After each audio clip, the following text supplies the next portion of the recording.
नमस्कार, मैं हूं देवनाथ पांडे और आप देख रहे हैं बीडीएफ न्यूज। तो सोशल मीडिया पर इन दिनों एक गाना हर हर शंभो बहुत तेजी से वायरल हो रहा है और जितनी ही तेजी से ये गाना वायरल हो रहा है, इस गाने को लेकर विवाद भी अब सोशल मीडिया पर बहुत तेजी से देखने को मिल रहे हैं। दरअसल इस गाने को लेकर अब कई तरह के दावे किए जा रहे हैं। एक जीतू शर्मा है, वो कह रहे हैं कि इस गाने को मैंने लिखा, और एक फरमानी नाज है जो कह रही हैं कि इस गाने को मैंने लिखा, और इसी बात को लेकर संग्राम है। हालांकि संग्राम सिर्फ इसी बात को लेकर नहीं है, और बहुत सारे कई विवाद हर हर शंभू गाने के बाद देखने को मिले। तो पहले बात करेंगे हम फरमानी नाज के बारे में, जिनको लेकर बहुत ज़्यादा विवाद अब इस गाने को लेकर देखने को मिल रहा है। फरमानी नाज दरअसल एक मुस्लिम महिला है, और जब उन्होंने हर हर शंभू गाना गाया तो ये गाना विवादों में आ गया और कई सारे मौलानाओं ने उनके खिलाफ फतवा जारी कर दिया। इसके बाद ये विवाद इतना ज़्यादा बढ़ा कि अब नेशनल टीवी चैनल पर फरमानी नाज बैठकर सफाई देने लगी और कहने लगी कि जब मेरे पति ने मुझे छोड़ दिया था और जब मेरा बच्चा बीमार था, मैं भूखी मर रही थी, तो फिर मेरे साथ कोई मौलाना क्यों नहीं खड़ा था उस समय। तो आज मैं जब अपने पैर पर खड़ी हो चुकी हूँ और मुझे लगता है कि सिंगर का कोई धर्म नहीं होता, वगैरह वगैरह बहुत सारी बातें ऐसी कह रही हैं। चलिए मानते हैं उनकी बहुत सारी बातें सच है, और एक सिंगर का, एक गायक का कोई धर्म नहीं होता है, और ख़ास तौर से जो भजन गायक है वो तो कुछ भी गा सकता है, उसको किसी भी आस्था से जोड़कर नहीं देखना चाहिए। तो इसमें तो फरमानी नाज की कोई गलती नहीं है, उन्होंने सही कहा। लेकिन फरमानी नाज की एक सच्चाई है जो अब लोगों के बीच निकल कर सामने आ रही है। वो सच्चाई हम आपको बताएंगे, जिसके बाद आप फरमानी नाज जो आज बहुत ज़्यादा लोगों के बीच पॉपुलर हो चुकी हैं, और उनकी जो सच्चाई है वो सुनने के बाद आप भी फरमानी नाज के बारे में जो बातें निकल कर आ रही हैं उसे कहीं ना कहीं आप उसे भी सच मानने पर ज़रूर मजबूर हो जाएंगे। दरअसल जब फरमानी नाज ये गाना वायरल हुआ तो फरमानी नाज के खिलाफ जब मौलानाओं ने फतवा जारी किया तो फरमानी नाज ने दावा किया वो गाना उन्होंने लिखा है, उन्होंने गाया है, उनकी पूरी टीम ने गाया है। लेकिन इसके बाद जब इस गाने के असली लेखक सामने आए, यानी कि जीतू शर्मा, अभिलाषा पांडा ने इस गाने को गाया था और जीतू शर्मा ने इस गाने को लिखा था। जीतू शर्मा ने कहा कि इस गाने को लिखने के लिए उन्होंने कम से कम 7 से 8 महीने का वक्त लिया, और ये गाना उनकी लाइफ का, उनके करियर का एक ऐसा गाना था कि जिसके लिए उन्होंने अपने छोटे हाथी को, यानी कि जो हम छोटा ट्रक होता है जिससे माल ढोते हैं, उन्होंने अपना 60,000 रुपये में बेच दिया था। 60,000 रुपये बेचने के बाद तब उन्होंने इस म्यूजिक को कंपोज किया, इस गाने को तैयार किया, तब जाके ये गाना धीरे धीरे वायरल होना शुरू हुआ। और ख़ास तौर से वायरल तब हुआ जब वाराणसी में ज्ञान वापी को लेकर विवाद चल रहा था। ये इस गाने की सच्चाई है, मतलब असली सच्चाई यही है। ये गाना जीतू शर्मा ने ही लिखा है। हालांकि फरमानी नाज के बारे में अगर बात करें तो फरमानी नाज जो ये दावा कर रही हैं इस गाने को उन्होंने लिखा है, उन्होंने गाया है, तो ये झूठ है। क्योंकि फरमानी नाज एक ऐसी गायिका हैं जो हर गाने को, सिर्फ हर हर शंभू गाने को नहीं, बल्कि हर गाने को गाकर वो किसी तरह से अपने यूट्यूब पर डालती हैं और लोगों का मनोरंजन करती हैं। इसमें कोई गलत नहीं है, कुछ भी गलत नहीं है। गलत तो सिर्फ इसमें यह है कि फरमानी नाज ने जीतू शर्मा, जो कि असली लेखक है, इस गाने के असली मालिकाना हक उनके पास है, उनका नाम तक नहीं लिया, उनको क्रेडिट तक नहीं दिया, तो उन्होंने यूट्यूब पर उन्होंने फरमानी नाज के चैनल के खिलाफ शिकायत की, तो यूट्यूब ने फाइनली उस वीडियो को हटा दिया।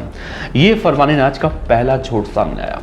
फरमानी नाज का दूसरा झूठ तब सामने आया जब उनके पति ने सामने आकर, मीडिया के सामने आकर बयान जारी किया। क्योंकि हम कभी भी जब देखते हैं कि एक तरफा बयान हम सुनते हैं तो उसके प्रति हम बहुत ज़्यादा संवेदना रखते हैं। फरमानी नाज को मैं पिछले 3 से 4 साल से देख रहा हूँ सोशल मीडिया पर, और मैं भी फरमानी नाज को बहुत ज़्यादा पसंद करता था, उनकी आवाज़ को, उनके गाने को और उनकी मेहनत को। कितनी मेहनत से सिंगल मदर होने के बाद उन्होंने अपने बच्चे का इलाज करवाया और अपने बच्चे का अच्छा परवरिश भी कर रही हैं। लेकिन फरमानी नाज जब इंडियन आइडल में पहुंची थी तो उन्होंने कहा था कि उनके पति ने उन्हें छोड़ दिया था। 1 साल के बाद छोड़ दिया था उनके पति ने, और उनका बच्चा बीमार था।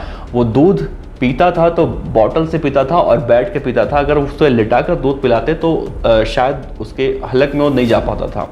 तो ये जब कहानी निकल कर सामने आई तो लोग बहुत ज़्यादा इमोशनल हुए फरमानी नाज को लेकर, और हर कोई इमोशनल हो जाता। हमारे देश में इमोशनल होने वालों की कमी नहीं है। लेकिन जब वो सच्चाई आप सुनेंगे तो आप फरमानी नाज के इस झूठ के बाद फरमानी नाज से नफरत करने लगेगी। हो सकता है फरमानी नाज इसको लेकर कुछ ना कुछ उनकी अलग रणनीति रही हो, लेकिन अब इस गाने के विवाद को लेकर जब फरमानी नाज बहुत ज़्यादा सुर्खियों में आ गई हैं, उन्हें बिग बॉस तक में जाने का ऑफ़र मिल चुका है। यानी कि आज फरमानी नाज बच्चे बच्चे के ज़ुबान पर पहुंच चुकी हैं, ख़ास तौर से हर हर शंभू गाने के विवाद के बाद। तो यूट्यूब ने वो गाना डिलीट करके ये साबित कर दिया कि फरमानी नाज झूठ बोल रही थी। और दूसरा झूठ फरमानी नाज के पति ने अब सबके सामने, मीडिया के सामने, दुनिया के सामने रखा है। फरमानी नाज के पति का ये दावा है कि फरमानी नाज ने अब तक जो भी कुछ मेरे लिए कहा है सब झूठ है। दरअसल फरमानी नाज सिंगर बनना चाहती थी, ये सच है। और जब उनकी शादी हो गई तो वो एक बार अपने मायके गई, अपने पिता के पास गई, ये कहकर कि मैं आ जाऊंगी 2-4 दिन में। उसके बाद वो वापस नहीं लौटी और वो लगातार बुलाता रहा उनको, लेकिन वो वापस नहीं लौटी। और उनके पति का ये भी दावा है कि इस दौरान जब फरमानी नाज बड़ी सिंगर बन गई तो उन्होंने साफ साफ आने से मना कर दिया और कई बार उन्होंने अपने सहयोगियों से उसके ऊपर हमला भी करवाया। हालांकि ये मेरा कथन नहीं है, ये फरमानी नाज के पति का कथन है जो अब खुलकर सामने आ रहा है। तो फरमानी नाज का जब एक झूठ पकड़ा जा चुका है कि उन्होंने गाने की चोरी की और चोरी करने के बाद उसे अपना बताया कि मैंने लिखा है, इतने कॉन्फिडेंस के बाद कि मैंने लिखा। अरे भाई, आप दूसरे के गाने को ये कैसे कह सकते हैं कि मैंने लिखा। और फरमानी नाज का तीसरा झूठ आप सुनेंगे तो आप और भी ज़्यादा क्रोधित हो जाएंगे। दरअसल फरमानी नाज के हिसाब से अगर देखा जाए, जब वो दर दर की ठोकरें खा रही थी, जब उनके पास खाने को पैसे नहीं थे, बच्चा बीमार था, तब उनका एक व्यक्ति जो करीबी था, जिसे वो अपना मुँह बोला भाई कहती थी, उसने उनकी मदद की थी और उसका नाम है आशु बच्चन। मैं आपको बता रहा हूँ, उसका नाम है आशु बच्चन। आशु बच्चन वो व्यक्ति है जिन्होंने फरमानी नाज को मुंबई तक पहुंचाया, यानी कि इंडियन आइडल में पहुंचाया। और खुद फरमानी नाज ने इस बात का जिक्र किया था। आशु बच्चन कहेंगे तो आप झूठ मानेंगे, लेकिन फरमानी नाज ने इंडियन आइडल में इस बात का जिक्र किया था कि आशु बच्चन ही उन्हें गाने को लेकर प्रेरित किया उन्होंने। लेकिन आशु बच्चन जो आज फरमानी नाज का चैनल है, वो पहले आशु बच्चन के नाम पे हुआ करता था और उस समय वो कम से कम मुझे लगता है कि 3 मिलियन के आसपास सब्सक्राइबर थे उस चैनल के। उसके बाद उस चैनल का रातों रात नाम बदल दिया गया और नाम बदलने के बाद उसका नाम फरमानी नाज कर दिया गया।